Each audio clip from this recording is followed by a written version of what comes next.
1 second, and we're live. All right. Good morning, everybody. As usual, the slaughterhouse of failure is not in our destiny. We will persevere until we succeed. It's modified Augmandino, but it's very relevant to our business. So thanks very much for being on the call, as usual. And today we're going to change it up a little bit, because for the past month, all of January, we've talked about the lead and the lag measures. And that's, the four principles, the four disciplines.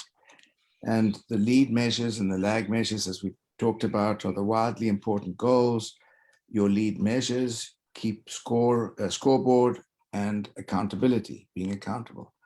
So Dan and I have done this call, have been on this call for probably 2 years now, or more, every Friday.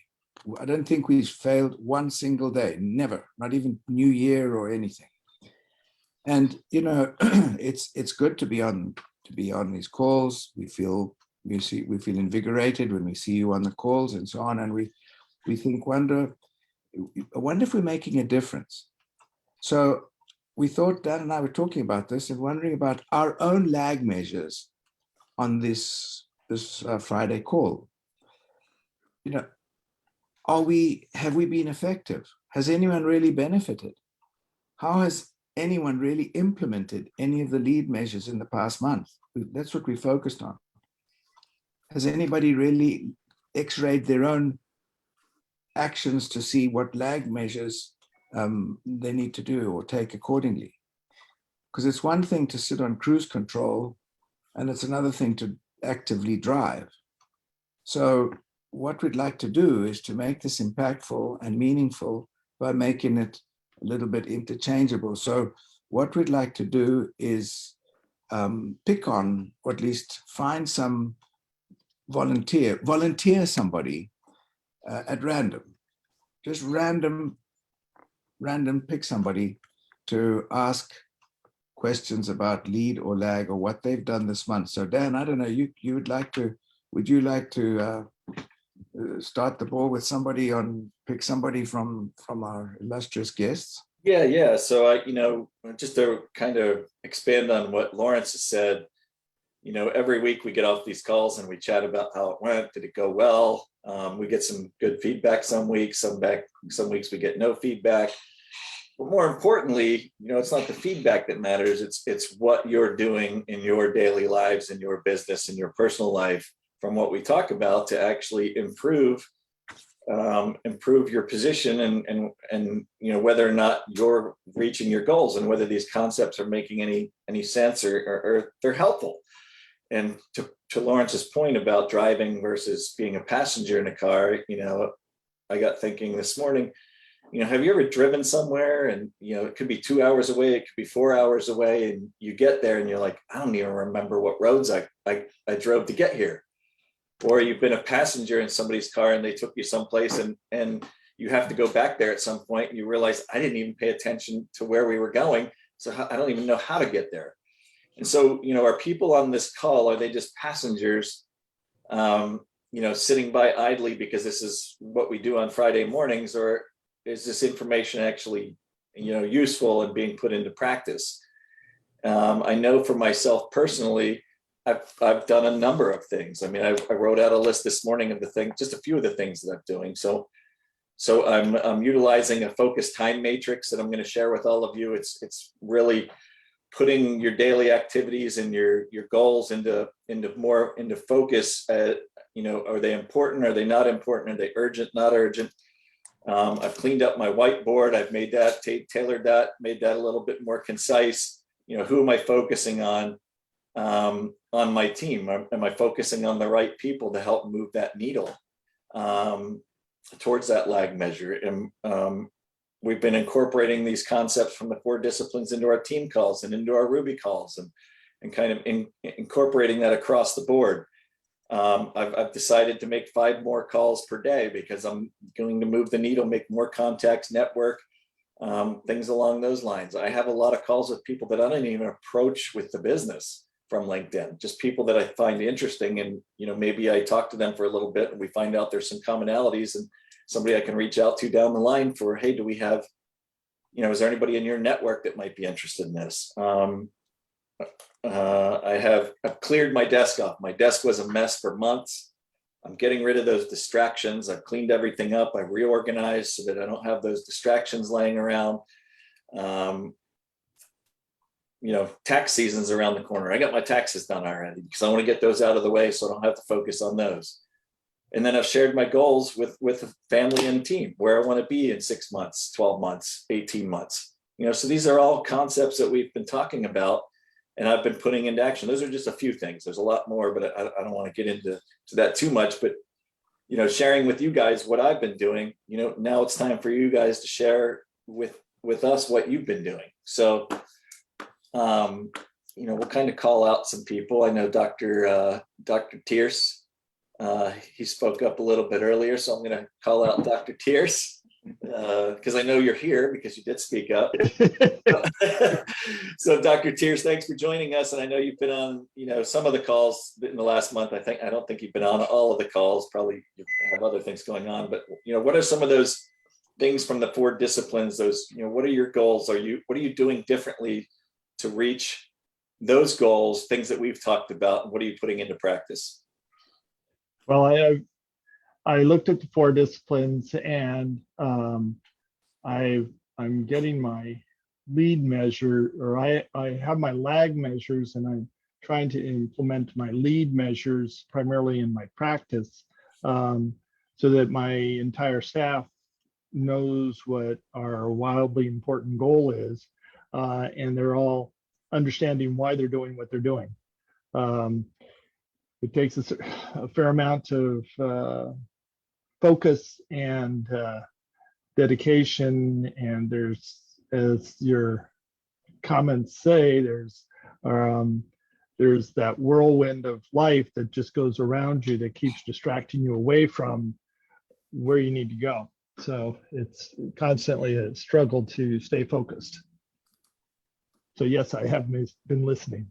Awesome. Well, I'm gonna share this with you guys, since this is kind of, you just mentioned focus, and I'll drop this into the chat. So this is one of the tools that we talked about on our team call this week. This is from Franklin Covey, the same Stephen Covey wrote with 2 other authors, the 4 disciplines. But this is a good way to kind of figure out those things that you need to focus on.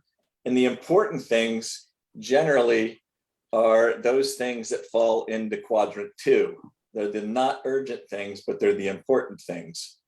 So you really want to, those things that are going to really move the needle, those things with your staff that you need to integrate to make this a success in your practice are the things that should be in that quadrant 2. Planning for high impact goals, process improvements, coaching and feedback, strategic relationship building, creative thinking, innovation.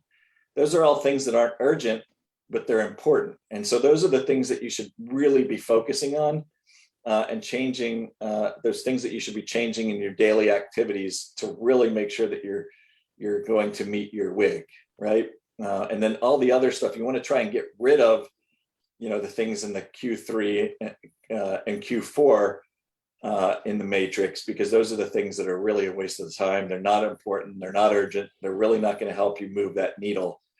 And so this is a tool that you can really utilize to help you get that focus, Dr. Tierce. And I'll drop that into the chat. Yeah, and actually your investment in time in teaching your staff to be on the same wavelength as you, it's an investment in time, and it's something that in the long run will prove to be very beneficial. So that was important and urgent.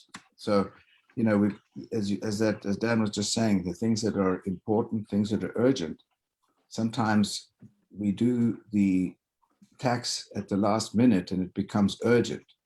But and it's important and urgent. But if we do it at the right time, it's just important, and is not an urgent thing. We don't have to panic. So Dan's, already done his taxes. Well, bravo, Dan, thank you, good job, lead by example.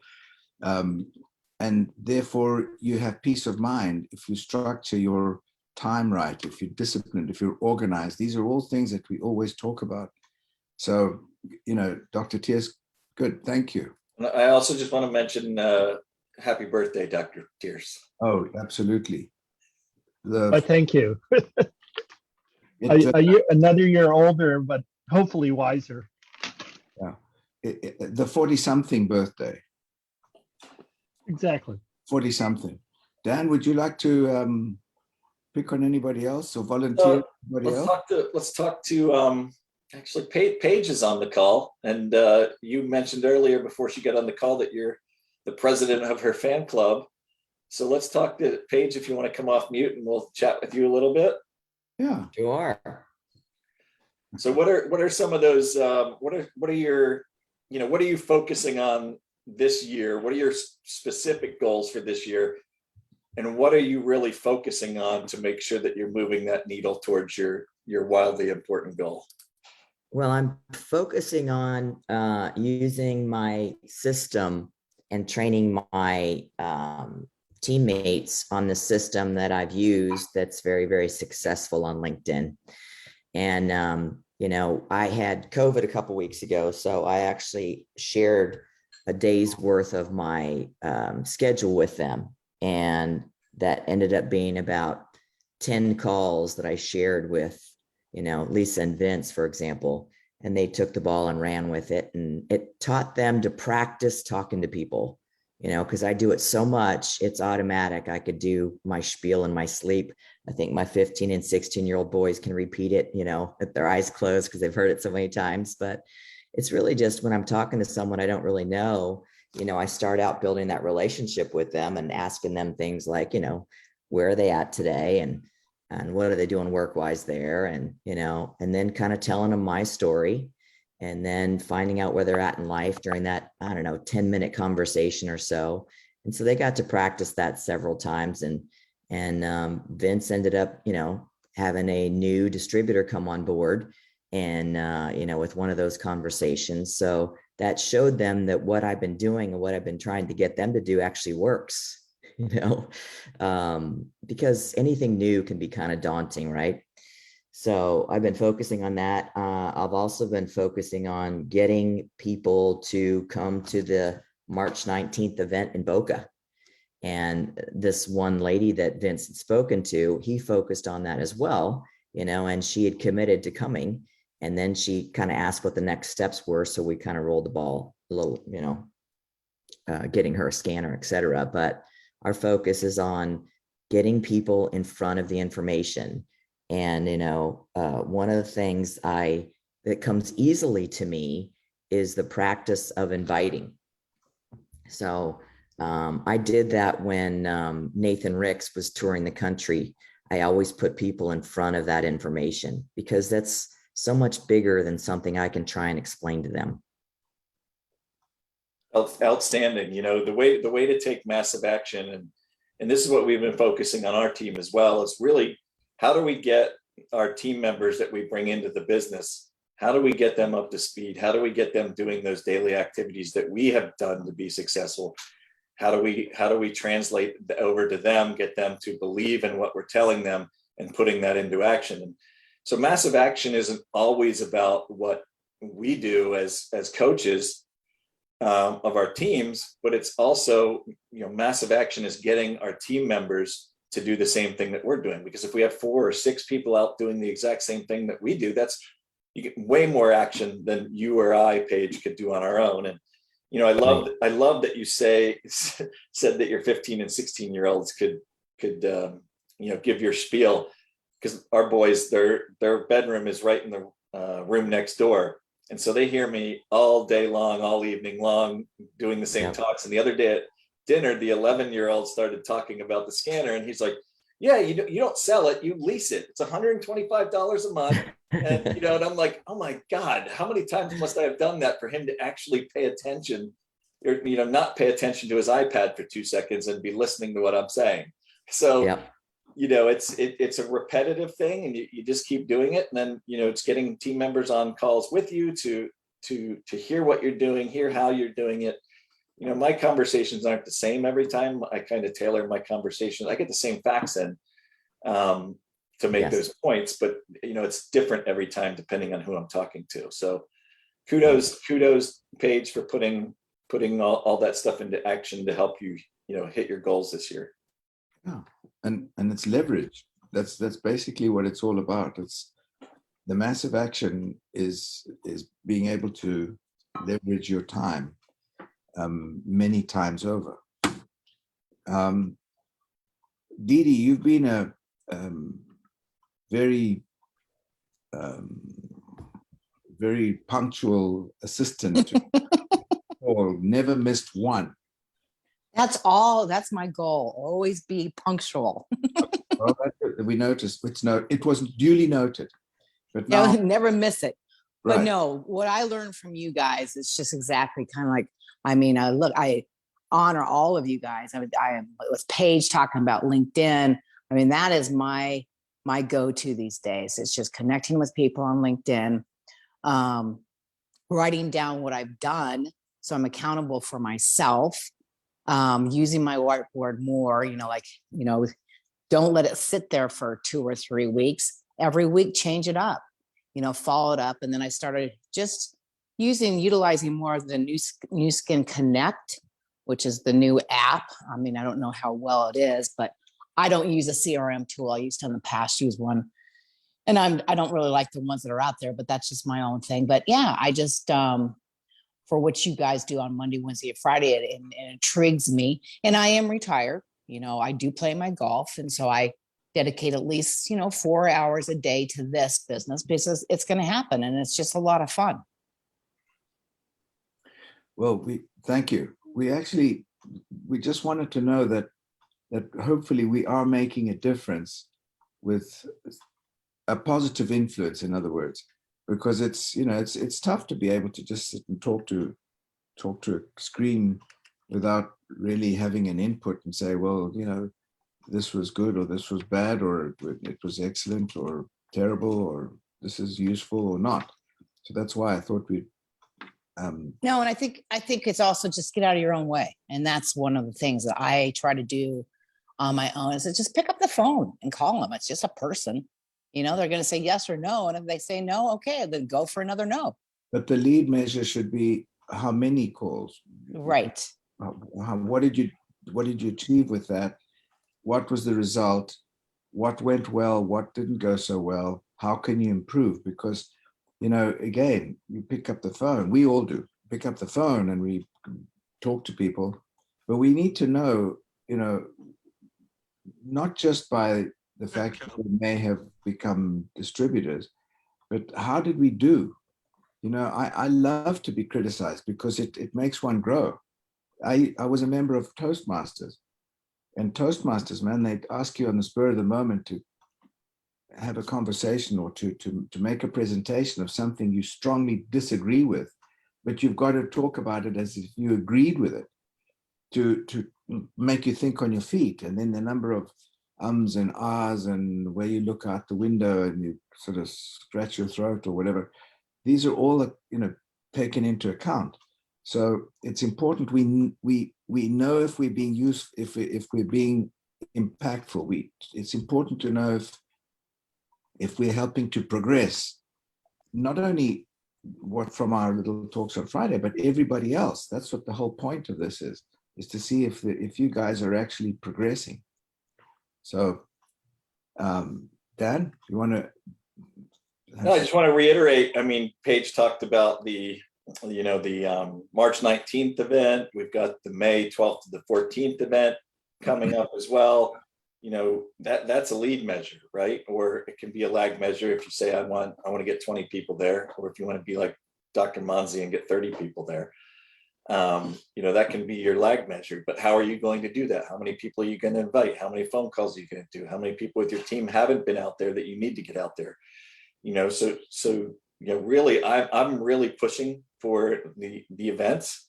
I want to get as many people as I can possibly get there because I think that's very, very impactful. There's only so much we can do on a Zoom call as far as showing them what we have, and only so much that they want to hear from us. At some point, they want to touch and feel and see the company, and the best way to do that is getting them to an event, especially in Utah. Um, so with that being said, everybody needs to set a goal. We've got, a couple weeks left, or what, a week left before, a couple weeks left before the event in Boca, almost a month actually. And then we've got, a couple months to really be recruiting for that event in Utah in May. How many people are you going to get there? What's your lag measure for that? What are you going to do to get people there? How are you going, to invite people? How are you going to be impactful in that invitation? Have you been there yourself, or do you need to get one of your team members on there that has actually been there to talk about it? How impactful that event is. And if you haven't been there, you need to get there. And so, I just want to make everybody aware that these talks that we give, this information that we're giving out is meant to help you build your business and be effective in doing that more efficiently by focusing on those things that are important, right? And getting rid of those distractions. I lock myself in my office at 8 o'clock in the morning, and I don't some days leave except to get a meal, or half the time Kate brings them in here and puts them on my desk. I don't leave till 6, 8, sometimes 9 o'clock at night. And so, what are you going to do to really move that needle? How tough is your goal that you've set for yourself going to reach, and how much action do you need to take to reach that goal? I've set a very lofty goal for myself this year, or in 18 months. And so I need to do whatever I need to do to make that happen. It doesn't matter hours, calls, how many calls I do in a day. I've been doing 8 to 10 calls a day easily.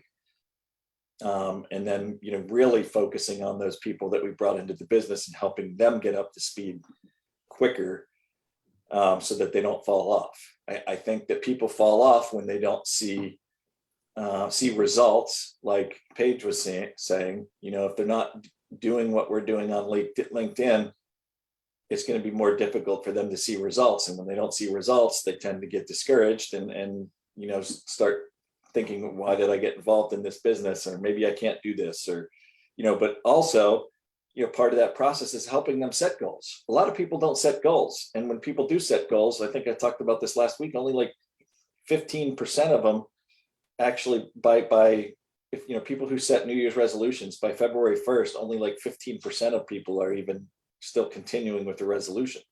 And only 15% of people in an organization know what their company's goals are. So we need to help people set those goals so that they have something to strive for. And when they have something to strive for, then at least they know they're making some progress because they're working towards those goals. And they may not be seeing success initially in placing scanners or into a physician practice, but at least they're moving towards their goal. I think one of the important things is also we so focused on recruiting and getting new people and placing scanners and so on.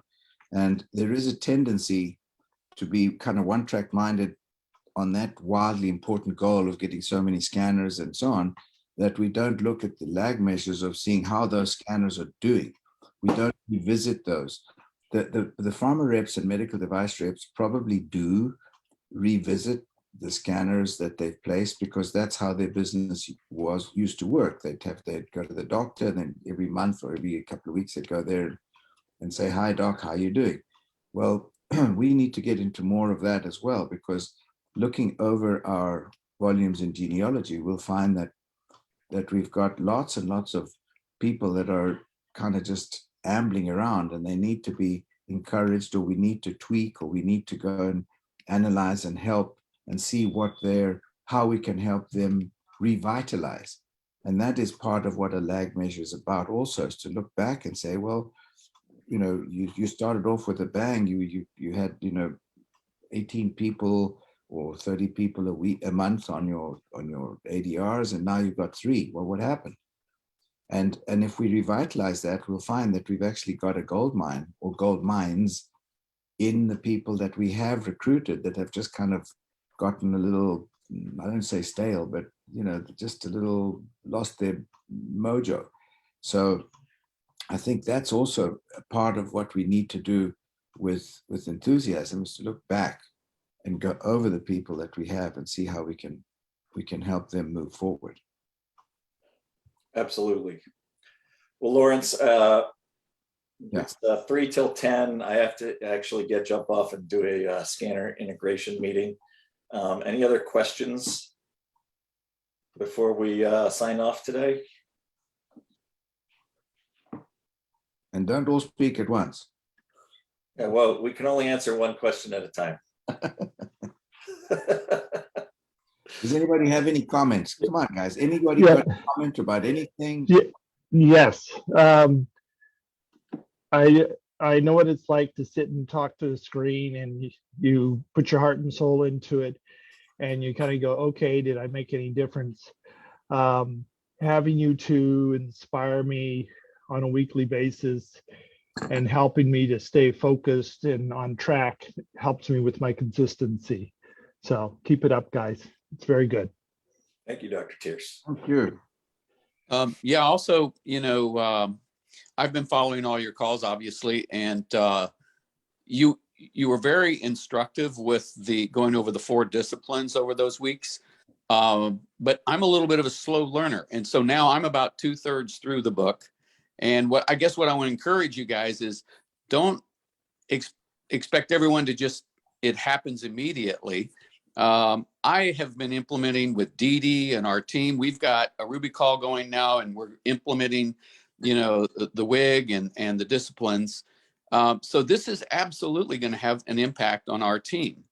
And, but it takes a little bit of time to really gear it up, get everybody else understanding it well enough to where it becomes a pattern.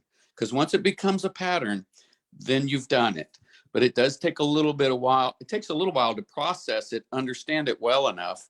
And it's not like it's that complicated, but, I would say that what you're doing is absolutely of value.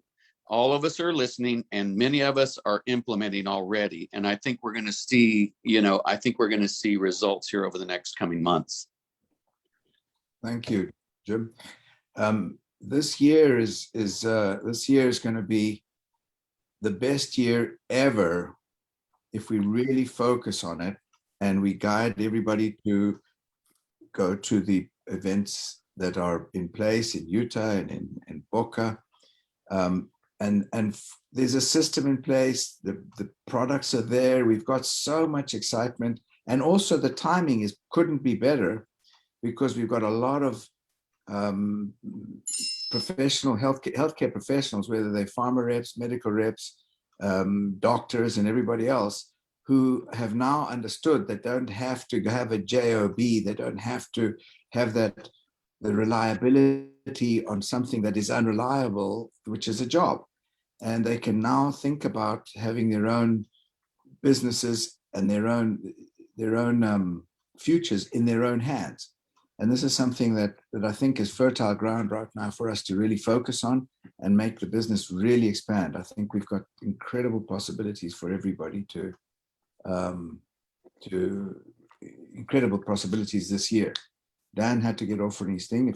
But anybody got anything else to want to add, please do so. Hey, I was just going to mention, Dan, both you and Dan have talked about, Dan was talking about he's putting a lot of effort into getting people to the events.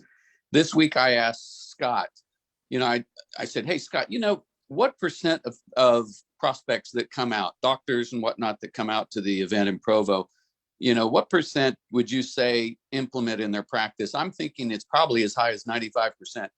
Scott's response was, Jim, I don't know anyone who's come out who didn't implement in their practice. And so driving to those events, getting people to those events, to me, can be a really, really important part of growing your business. Thank you. I agree. And it's somebody else saying the same thing. So, all right. Thanks, Jim. Thanks, everybody, for Dr. Tears. Happy birthday. And thanks, everybody, for being on the call. I appreciate it. And we look forward to seeing you next Monday with Scott Bennett, and next Wednesday with Mansi and Kent Nelson. Blessings to everybody. Have a good week. Thank you. Thank you. Thanks very much. We appreciate you. Thank you. Thanks so much. Have a great one, guys. Blessings.